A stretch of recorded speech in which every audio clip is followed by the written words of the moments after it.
Mesdames et messieurs, bonsoir et bienvenue à cette émission de On s'en parle. La tempête semble terminée et le calme revenu au Parti québécois. Les plus malins diront peut-être oui, mais pour combien de temps? Mme Marois semble bien en selle. Et peut-on dire que le parti semble prêt pour un prochain scrutin? J'en discute avec le député du Parti québécois dans Abitibi-Ouest et vice-président de l'Assemblée nationale, M. François Gendron. Monsieur Gendron, bonsoir. Bonsoir, M. Lacasse.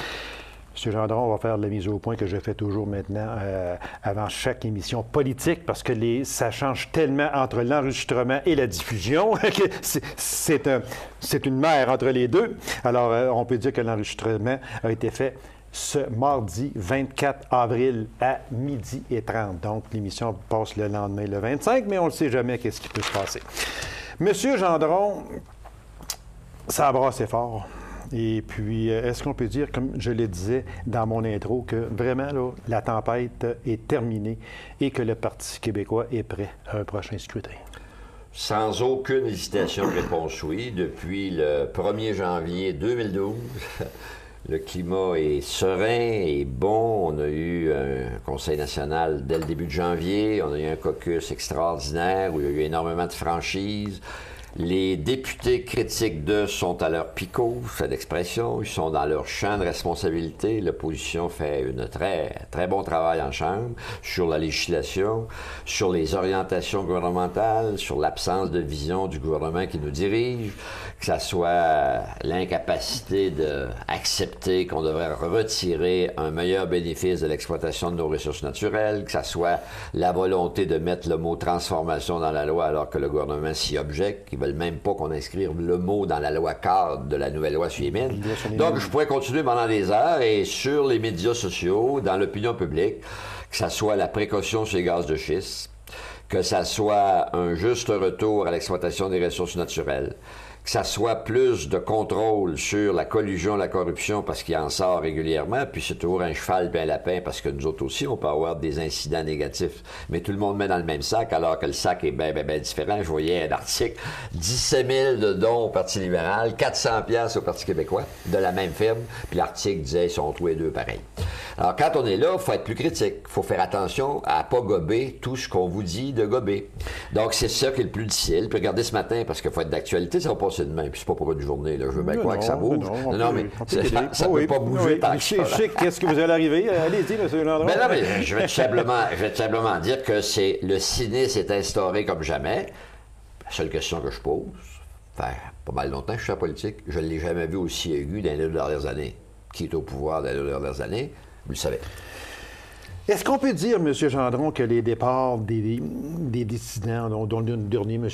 Rébello, je pense que personne n'a Parti québécois a pleuré quand lui est parti, est-ce que ça l'a vraiment aidé à assainir le climat dans le caucus du Parti québécois? Oui, pour certains, bien sûr, parce que il y a eu 3, 4, 5 départs à conséquence. Les départs les plus médiatisés n'ont jamais eu de conséquences parce qu'ils sont revenus. Dans l'opinion publique, ils sont revenus. Et puis, ils sont revenus concrètement. C'est pas parce qu'ils ne se représentent pas, ça, c'est un autre dossier. Oui. Mais ces gens-là, sur le plan de leur tête, la philosophie, l'orientation du parti, les deux ont toujours dit on n'a pas de problème avec la chef, elle a plus de résilience que n'importe qui. Et ainsi de suite. Donc, je ne veux pas être long là-dessus. Là, c'est concret. Alors, oui, on a perdu 2 joueurs, entre guillemets, qui, dans l'ensemble, n'ont pas été cités. Puis là, aujourd'hui, ils sont rendus avec les caquistes. Je parle de Daniel Raté puis de Rébello. On ne dit pas un mot de Daniel Raté, alors que je suis un gentil monsieur. Puis François aussi. Mais François avait un style un peu éparpillé. Il s'est un peu fait mettre à sa place aussi par M. Legault, parce que là, aussitôt que M. Rébello est arrivé avec la CAQ, le parti, dans les sondages, a baissé drastiquement. Parce qu'avec des déclarations à l'emporte-pièce, tout d'un coup, là, je pense, puis là, on ne sait même plus ce qu'il est, ce là actuellement. On ne l'entend pas. Monsieur Gendron, on va se dire des vraies affaires. On a toujours été habitué de se dire des vraies affaires. Mais moi, je voudrais savoir, là, qu'est-ce qui s'est passé, vraiment? Parce que Mme Marois, il n'y a pas tellement longtemps, elle avait à peu près 1 pied et 3 quarts dans la porte, ou environ. Puis, soudain, elle est bien en selle, il n'y a pas de problème. Qu'est-ce qui s'est passé, M. Gendron? rien d'autre que de mettre fin à ce qui véhiculait l'image du pied dans la porte. Parce que là, quand vous dites ça, puis je ne suis pas pour vous prendre vous, Mme Marois n'a jamais eu un pied dans la porte. Un peu. Elle. Non, l'opinion publique, les médias... Mais elle a dit elle-même qu'elle a même songé à partir. Ben oui, mais c'est... Mais quand on songe à partir, M. Gendron, c'est parce qu'on a pogné de porte au moins des mains. Là. Non, elle n'a pas dit qu'elle avait songé à partir. Ben, elle était en réflexion très sérieuse. Moi, j'ai jasé avec elle à plusieurs reprises. Mettez-vous à sa place. Dans le contexte que c'est ça qu'il faudrait parler. Parce que la réalité, là, c'était notre climat de chicane, notre climat interne, AIA, comme on dit. Bon. Oui. Le monde, en tout cas, je sais qu'il comprend. Là. Alors, c'est ce qu'elle avait devant la figure, des sondages dévastateurs. Est-ce qu'elle ferait une bonne première ministre, toujours dernier? Puis à un moment donné, la vapeur est renversée, parce que là, on a décidé de considérer ce qu'elle est. Femme d'expérience, une femme très déterminée, courageuse, avec des principes. Puis Mme Marois s'en va pas en zigzagant. Mme Marois a des convictions, comme les membres du parti ont des convictions. Elle n'a jamais changé de ligne de force. Et c'est ce qu'on appelle un rendement qui paye à long terme. Dans une vitrine très restreinte, des fois, ça cause des problèmes. Mais la stabilité en politique, les principes en politique, des principes vraiment qui ne bougent pas quand tu as des convictions, les convictions, ça paye. Monsieur Gendron, j'ai posé la question à des politiciens et je vous la pose aussi. Qui a sorti, selon vous, cette fameuse bombe Gilles Duceppe? Parce qu'à un certain moment donné, tout le monde voulait avoir Gilles Duceppe à la tête du Parti québécois. C'est un secret de polichinelle. Là, tout le monde voulait l'avoir, ou à peu près. Et tout à coup, la bombe Gilles Duceppe qui a fait que Gilles Duceppe a dit « Moi, je me retire de la politique, je ne vais pas à la chefferie, s'il y en a une, absolument rien. » Et c'est là que Mme Marois s'est mise à prendre une position, etc.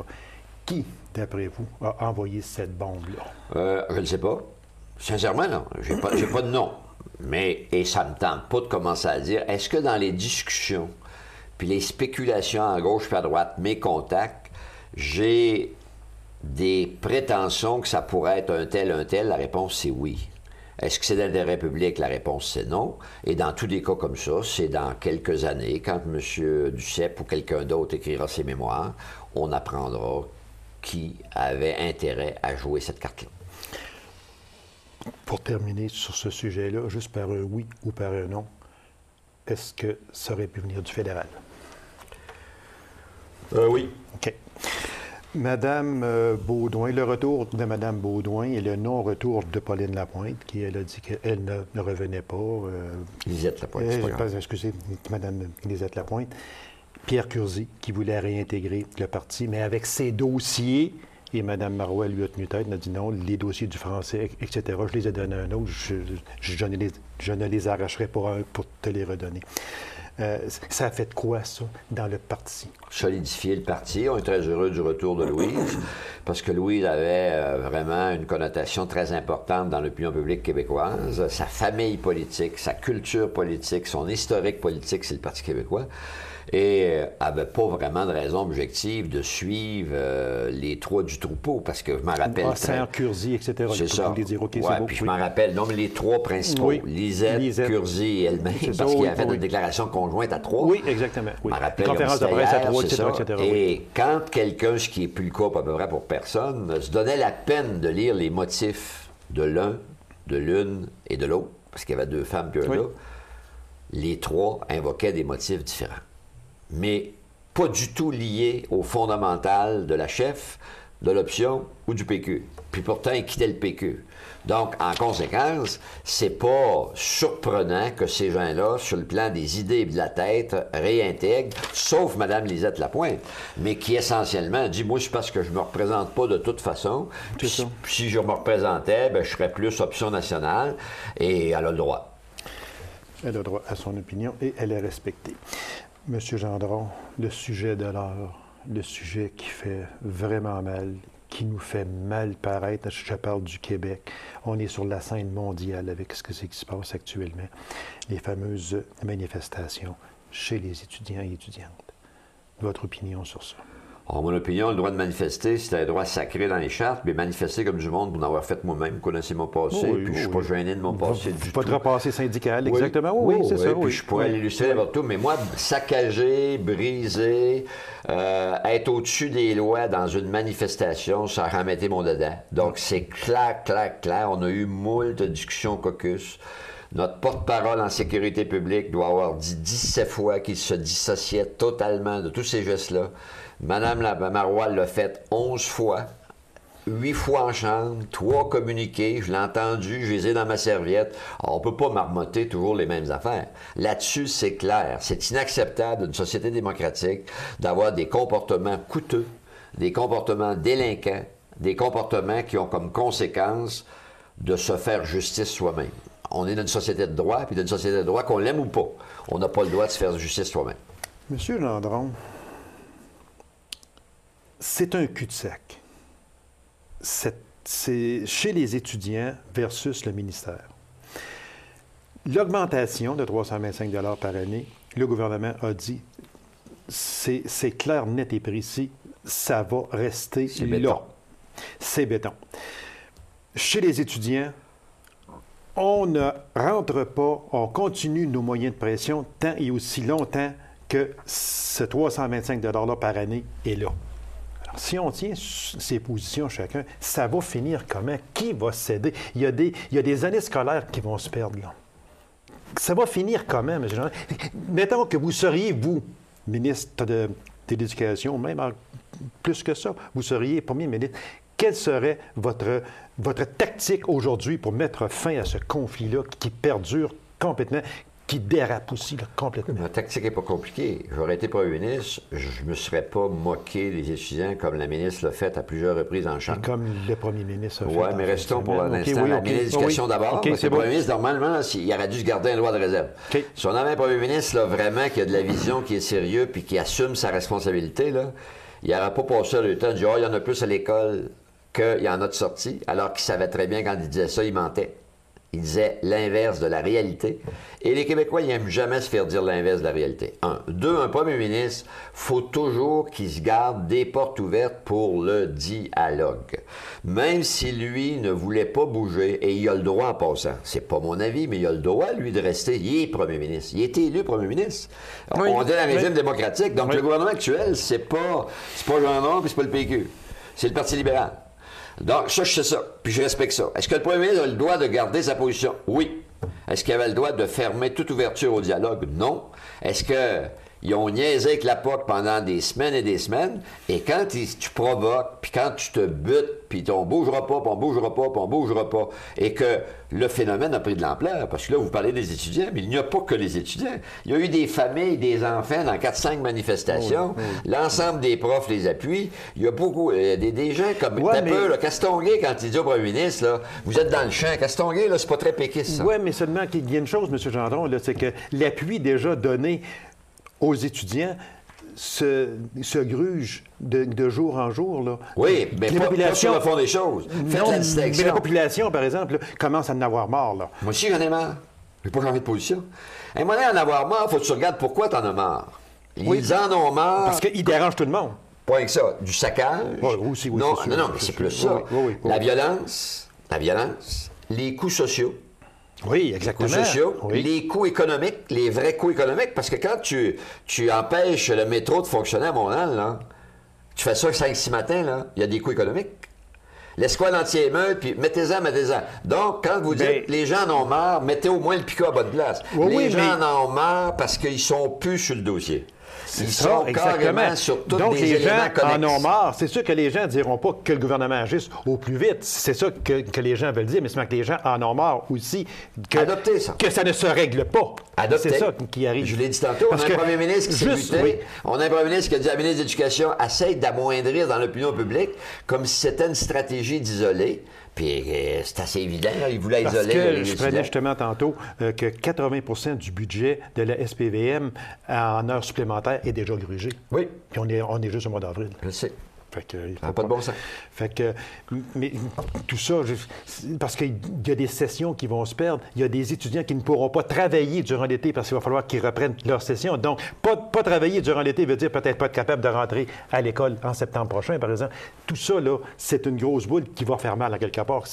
Comme on dit, ça va péter à quelque part, ça. Là. Ça pète déjà. Donc, c'est pas ça va péter, c'est compliqué. Mais ça peut- Parce qu'on a un premier ministre qui n'a pas assumé sa responsabilité de premier ministre, puis il n'a pas ouvert le dialogue. Moi, je reviens à Castonguay, M. Bélin, Dumois Desjardins, l'ancien juge Burns, Guy Rocher. Mettez-en, il y en a plein là, de la société civile qui ne sont pas politiques, qui ont une tête sur les épaules. Ils ont dit, ça fait au moins 2 semaines que l'ouverture enfin, que j'ai entendue hier de la ministre de l'Éducation, là, aurait dû être faite il y a 2-3 semaines. Alors là, ce retard-là, je ne peux plus le pogner. Là. Je ne peux plus remettre la porte à dans le tube. Non, exactement. Alors, si on met tout ça ensemble, M. Gendron, juste pour clore sur ces manifestations-là, la déclaration de M. Charest, ça a été tout simplement de mettre de l'huile, puis même de l'huile, c'est pas assez prompt, c'est mettre du gaz sur le feu. Là, c'était inopportun, c'était inapproprié. Qu'est-ce que vous voulez? On ne peut pas faire de l'autodérision sur une question aussi fondamentale. D'ailleurs, le problème qu'il faut toujours discuter comme il faut, y compris quand on parle à nos gens, quand un premier ministre parle, quelle que soit la salle dans laquelle il parle pas aux gens de la salle. Non. Il parle au Québec. Il parle aux citoyens du Québec à cause des médias, à cause de la télévision. Donc, un premier ministre dit, oui, mais regarde, on était en vase clos là, avec ma famille immédiate, là, mes amis du patronat, peu importe, puis je ne peux pas le jouer contre ces gens-là. Là. Je fais juste dire qu'un premier ministre qui dit ça, là, il y a un problème d'analyse de sa fonction. Monsieur Gendron, Madame Marois se dit prête à enlever le fameux 100 $ que tout le monde va enlever sur son impôt là, cette année pour la santé, 200 $ l'an prochain. Elle veut aussi complètement abolir la hausse des frais de scolarité si elle est portée au pouvoir.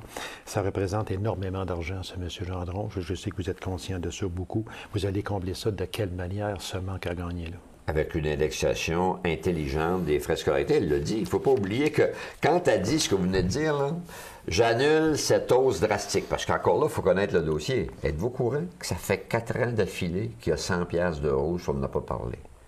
Êtes-vous au courant que dans le calcul des prêts et bourses en Ontario, la contribution parentale est à 0? Il n'y a pas de contribution parentale en Ontario dans le calcul des prêts et bourses. Êtes-vous au courant qu'ici au Québec, il y en a une? Que les parents la donnent ou pas? Moi, je le sais. Il faut que j'en parle. Ça fait partie du débat. Quand on se compare avec le reste, encore ce matin, il y avait un pictogramme, là, puis on disait, regarde, le Québec paye le moins cher. Pas vrai. Mais il additionne juste les frais de scolarité. Il ne parle pas des frais afférents. Il ne parle pas du 100 $ des 4 dernières années. Puis il ne parle pas de ce que je viens de vous parler, qui va jusqu'à 2600 de contribution parentale. Puis le parent, il n'en verse pas. Je ne porte pas de jugement. Il a-t-il raison de ne pas en verser, de ne pas en donner à l'étudiant? C'est pas ça le problème. Mais dans son calcul de prêts et bourses. Donc, est-ce que l'endettement étudiant au Québec est plus élevé qu'ailleurs? Ben oui. Prends pas un gros quotient là, pour déduire ça, à cause de ce que je viens de vous dire. Si on discute des frais de scolarité, puis on ne met pas l'ensemble, Mme Marois et le PQ, ils ont dit, c'est pas compliqué. Nous, on annule cette hausse-là qui est déraisonnable, parce que des hausses de 75 %, là, vous en subirez, vous n'aimerez pas ça. Je pense pas qu'il y ait beaucoup de personnes qui aimeraient ça. Elle est trop élevée. Est-ce qu'il y a lieu, par exemple, d'apporter un correctif à cette décision trop longtemps de tous les gouvernements, d'être 28 ans au total, là, en gel de frais de scolarité? Oui, ça n'a pas de bon sens. Ça ne peut pas être 28 ans en gel. Monsieur Gendron, avec la corruption qui se passe actuellement, bientôt, la commission Charbonneau, qui va commencer à siéger à l'automne, les grèves étudiantes, les manifestations, ça ne va pas bien au Québec, mais pas du tout, du tout, du tout. Il en sort, il me semble, des nouvelles, je dirais pas à chaque semaine, presque à chaque jour, que, une manifestation ici, etc., parce que ça ne va pas bien. Le Parti libéral est dans la dèche complètement. Ils sont rendus à au-delà de 80 % de personnes qui sont insatisfaites de leur gouvernance. Sort un sondage CROP ce matin, 24 avril, et le gouvernement du Parti libéral mène 30 %. Ça veut dire que c'est à 10 % après d'être un gouvernement majoritaire. Qu'est-ce qui se passe? Vous êtes où, M. Gendron? Quand je dis où, vous êtes où, le Parti québécois, dans ça, M. Gendron? On est dans les mêmes sondages à 28. Donc, 2 points de Mais retard. vous devriez être à 40, M. Gendron. Soyons honnêtes, là, vous êtes un homme honnête. Vous devriez, avec tout ce qui se passe au Québec actuellement, la CAQ qui a de la misère, là, qui patauge, qui était à près de 40 déjà et qui est rendu à 20 quelques pourcents aujourd'hui. Le Parti libéral est en avant de vous autres avec tout ce qui se passe. Vous devriez être à 40 vous êtes à 28. Qu'est-ce qui se passe chez vous, M. Gendron? Rien d'autre qu'avec le cynisme.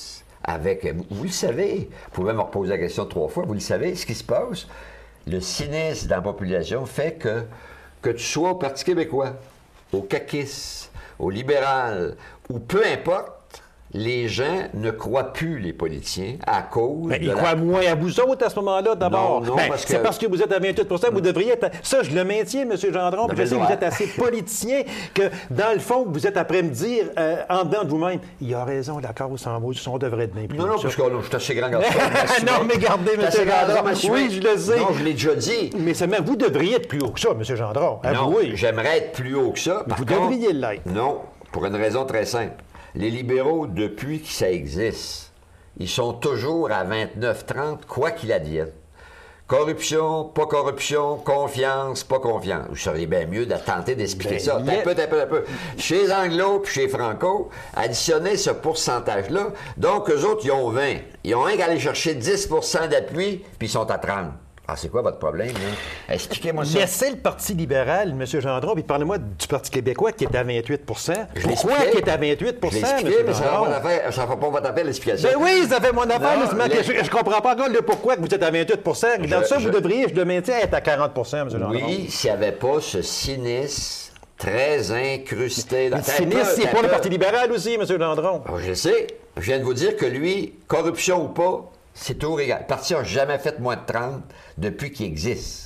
Ça me tente de vous dire quelque chose. Oui, si vous seriez à sa place, le Parti québécois, vous seriez à 10 d'abord, à ce moment-là, si eux autres filotent toujours à 30 Non, parce que nous, on n'a pas un bloc. Encore là, je pense que vous n'avez pas écouté partout. Oui, on n'a pas un bloc de 20. Le PQ n'a pas de bloc de 20, lui. Non, tous ces pourcentages, il faut qu'il aille les chercher chez Franco. Donc, puis les non-allophones. Donc, moi, j'aimerais bien mieux... Puis d'ailleurs, il y a un mois, jour pour jour. Oui, vous étiez où? On était à 34. Alors là, moi, cette explication-là du sondage ce matin, je ne l'ai pas, mais le sondage, c'est une photo. Est-ce que le Kodak n'était pas nettoyé? Ah, il était mal placé. Non, je ne sais pas, je vous dis, la photo n'est pas bonne. Si vous voulez me faire dire que la photo... Si vous étiez à 36, ça serait été une belle photo, hein, M. Gendron? Non, j'ai toujours dit la même chose là-dessus. C'est vrai. Une photo du jour, j'ai toujours dit la même chose. Relevez toutes nos entrevues, M. Lacroix, j'ai toujours dit la même chose. Un sondage est une photo instantanée, puis il peut arriver que c'est plus sombre, plus beau, mais moi, je ne me suis jamais fié à la photo instantanée. Il y aurait 3-4 sondages pour revenir sérieux. On est toujours sérieux, M. Gendron. Qui nous donnerait ce que vous dites, là, un score de 28, là. Là, vous seriez inquiète. Ben, pas inquiète. Je serais dramatisé et catastrophé. Nous console un petit peu matin, là. On a encore 10 points d'écart chez francophones en notre faveur. On peut en parler aussi. M. Gendron, ministre des Finances, M. Bachin, il s'est engagé à ce que le gouvernement supporte 72 on en a parlé, faire l'effort de 72 pour que le déficit zéro revienne. Alors, le gouvernement a dépensé 3,6 milliards de plus que prévu. La taille de l'État augmente au lieu de diminuer. Croissance des dépenses a été de 5 par année, en moyenne, depuis son arrivée au pouvoir. La dette a plus que doublé, atteignant plus de 245 milliards et augmente de 11,3 milliards par année. Comment le contribuable va s'en sortir dans tout ça, M. Gendron? Avec les chiffres que vous venez de donner qui sont tout à fait exacts, c'est ça, veut dire, ça reflète le portrait actuel. Il ne pourra pas s'en sortir s'il n'y a pas une rationalisation d'aller percevoir un peu plus d'argent avec l'exploitation de nos ressources naturelles. Nous, on pense que le compte n'y est pas. Et là, je ne parle pas, j'ai des redevances, M. Lacroix. Je parle du tout de l'exploitation. Même chose pour les coûts sociaux, de les avantager pour faire l'exploitation. C'est pas toujours à l'État à faire les routes, à faire les logements sociaux tout seul, à faire l'ensemble des programmes sociaux que ça va exiger comme accroissement pour le développement du Nord. Ça prend des participations à la caisse de dépôt dans les entreprises rentables pour qu'il nous reste plus de fric. Et ça prend obligatoirement une redistribution de la richesse qu'on crée Et dans certains cas, ça veut dire réduire le panier de services qui est trop gras pour nos moyens. Et ça, je l'ai toujours dit, moi, là, puis je continue de le dire. Est-ce qu'il y a des affaires que j'aimerais qu'on se paye, mais qu'on n'a pas les moyens de se payer au niveau qu'on le paye? La réponse, c'est oui. Moi, savoir, je l'ai déjà dit, qu'il y a des gens qui déjeunent en Abitibi-Témiscamingue dans les conventions collectives. C'est juste une image là, pour faire symbole. Là, à 20-22 piastres du déjeuner, faut que tu fasses à peu près le tour de l'Abitibi pour trouver un endroit de déjeuner à 22 piastres. Alors, des folies comme ça, là, il y en a trop. Monsieur Gendron, on va jouer à la carte de la séduction, si vous me permettez, advenant une élection. Je vais vous parler de Jean Charest, François Legault, M. Kadir et Mme Marois. Puis vous allez me dire ce que vous en pensez, OK?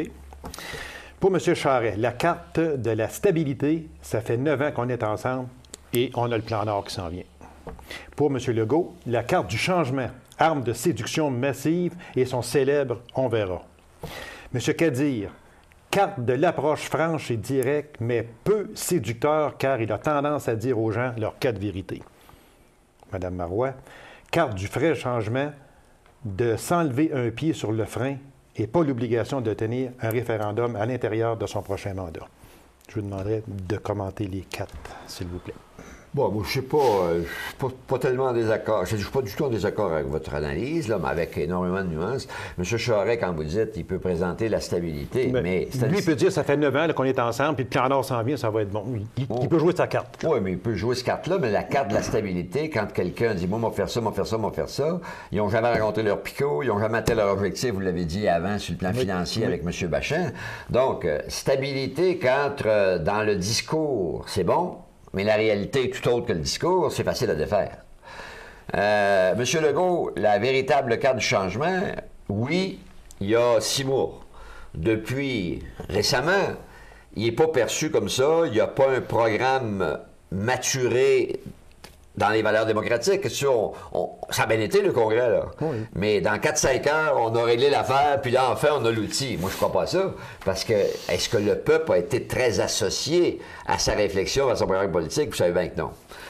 Amir, puis là, je suis en désaccord complet. Oui, OK. Amir, vous avez droit, M. Gendron. Vous avez droit. Quand vous dites Amir dit la vérité en pleine face, Amir dit des affaires qu'il ne pourrait jamais réaliser. Il le sait. Il ne peut pas avoir, par exemple, un salaire pour tout le monde, l'éducation gratuite à 100% jusqu'au poste de secrétaire. Lui, prend le pouvoir avec son programme qu'il a là. Nationalisation. Non, il veut nationaliser toutes les sources d'énergie, que ce soit l'éolien, l'électricité, le gaz, les bleuets du Lac-Saint-Jean.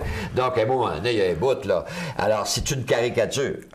Est-ce que ça plaît à la gauche caviar du plateau Montréal? La réponse, c'est oui. Est-ce que ça plaît au Québec? La réponse, c'est non. Monsieur Gendron. Nous, non, j'ai pas dit un mot de nous autres. Oui, M. le vrai changement. Ben, c'est pas tellement le vrai changement, mais un programme politique moderne, sérieux. Il vous reste une minute, monsieur. Oui, un programme politique moderne avec une vision où essentiellement, intégrité, on a l'image d'intégrité. Le Parti québécois, rappelez-vous, le sondage de Mme Marois, qui est le plus intègre dans les chefs d'État? Pauline Autour, gagner ce picot-là. Ça, c'est clair. Intégrité, ressources naturelles au profit de l'ensemble des Québécois, c'est ça l'avenir. Monsieur Gendron, très vitement, élection possible, printemps ou... De moins en moins, il n'y a pas de fenêtre d'opportunité. Donc, une élection ce printemps, impossible, à moins encore là de faire un fiasco du débat actuel. Là. Oui, okay. Si dans 2 jours, ça pète encore, puis il n'y a aucune solution au niveau des étudiants, là, surprenez-vous pas si on essaye de faire à croire qu'il y a matière à aller en élection là-dessus. 15 secondes, avenir de Résolu, Amos. Ah, on va se battre à mort, les travailleurs ont fait leur part, mais là, il est temps que Résolu dise, on veut que cette usine-là, qui est la seule en passant, il en reste bien qu'une. Oui, dans exactement. Le thermomécanique, là. Oui. Donc, le monsieur Garneau, là, j'ai envoyé une lettre là, récemment, j'ai dit à monsieur Garneau, dites-nous, vous, à se place où l'usine d'Amos dans vos cartons, avant de redémarrer Gatineau, puis avant de redémarrer d'autres usines ailleurs. La nôtre, elle marche. La question était bonne. Merci, M. Gendron, c'est tout le temps que nous avions. Merci beaucoup. Merci beaucoup, cher public. Et bon été à vous. Merci. Merci, mesdames et messieurs. Alors, merci d'avoir été là. On se donne rendez-vous à une prochaine émission de On s'en parle pour la dernière de l'année. Au revoir.